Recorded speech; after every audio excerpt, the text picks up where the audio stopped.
May 8th, 6:08 p.m. local time. White smoke rose from the chimney of the Sistine Chapel, and moments later, the sound of bells filled St. Peter's Basilica.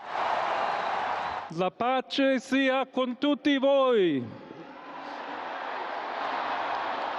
Peace be with you all. Beloved brothers and sisters, this is the first greeting of the risen Christ, the Good Shepherd, who gave his life for the flock of God. I too would like this greeting of peace to enter your hearts, to reach your families, to all people, wherever they may be, to all nations, to all the earth.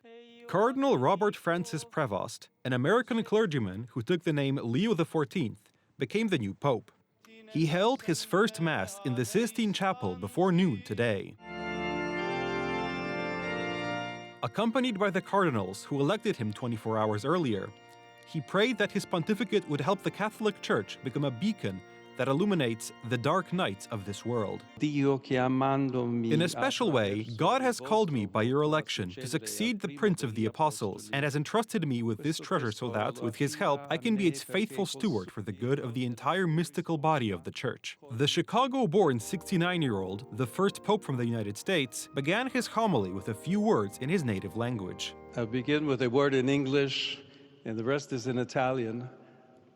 But I want to repeat the words from the responsorial psalm. I will sing a new song to the Lord because he has done marvels. And indeed, not just with me, but with all of us. The new pope has dual citizenship, U.S. and Peru. What greater honor could there be? And we were a little bit surprised, but very happy. It was just a great, absolutely great honor. We are celebrating a historic moment for Peru and the world.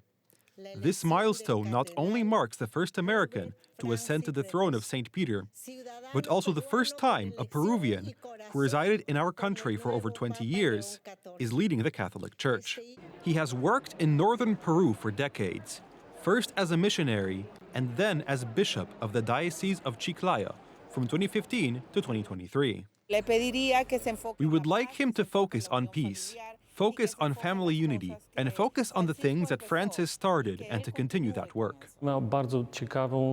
I think there's an interesting synthesis in him.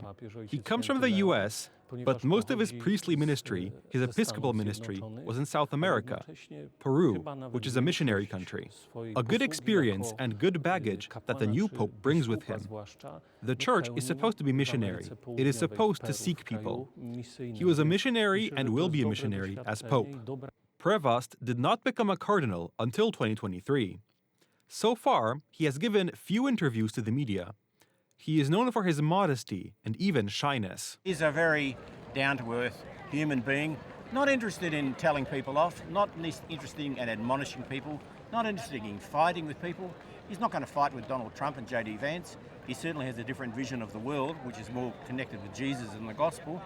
But he'll seek in a nice, quiet, peaceful way. Pope Francis's successor inherits a series of serious challenges, from the budget deficit to divisions over LGBT issues, as well as the role of women in the church.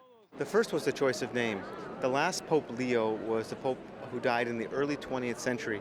He was known as the Pope of the workers. He was really concerned about issues of social justice and started a tradition called Catholic social teaching. Just how the new pope will manage these issues remains to be seen.